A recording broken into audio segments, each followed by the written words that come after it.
on the road. Thank you so much. Absolutely. And we want to thank our sponsor, Opus Escrow. So I had the pleasure of attending a recent symphony concert that you conducted in Thousand Oaks, California. And I have to say, it was incredible. It was so different than what I was expecting. I mean, I was expecting to appreciate it, but not fully understand it. And after attending that event, I fully not only appreciated it, but I understood it and then enjoyed it even more. I'm so happy to hear that. And you were explaining throughout the whole concert what was happening before each series of events. What made you think of that? Well, it's not unusual for conductors to help the audiences through concerts, but our concerts are quite different because I take a Spotify playlist mentality when it comes to thinking about the audience experience, because we all listen to such an array of music now. Mm-hmm. And I think that if you don't allow that variety to reflect itself in the concert hall, you really miss an opportunity to connect with people in lots of different ways. When you have an audience of 1,500 people, plus or minus, that means you have 1,500 different expectations about how that event or performance should go.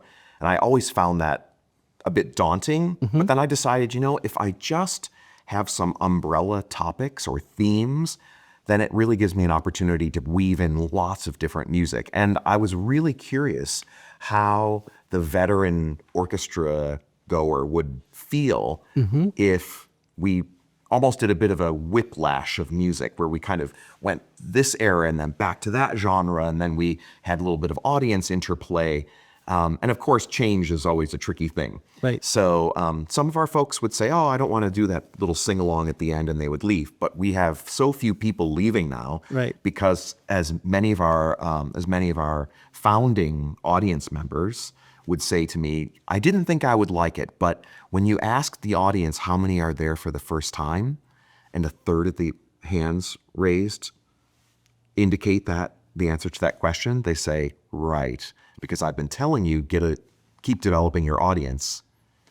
Interesting. And there they are. Right. But they're coming for not necessarily what that veteran ticket buyer wants. Because I do think in any field, we often will say, have somebody come and experience something that I like mm-hmm. the way I like it. Mm-hmm. And I think if you tweak it and say, I'd like for people to come experience something that we present at a high level, mm-hmm. but really be mindful of all the different ways that people would like it to be, then you just have to massage the message about what that experience is in real time. So to answer your question, I take a lot of care in thinking about how to explain which things to explain. I don't speak before every piece, mm-hmm. but there are certain moments in a concert. The beginning is really a lovely time to put things into context, let the concert run for a little while, and then if there's a little switch or an opportunity, for example, the concert you attended, to put a visual image in people's head before we put the music in the performance, that really gives folks a chance to recalibrate and think, okay, now this is on me to create that visual image, and then the orchestra can do its thing.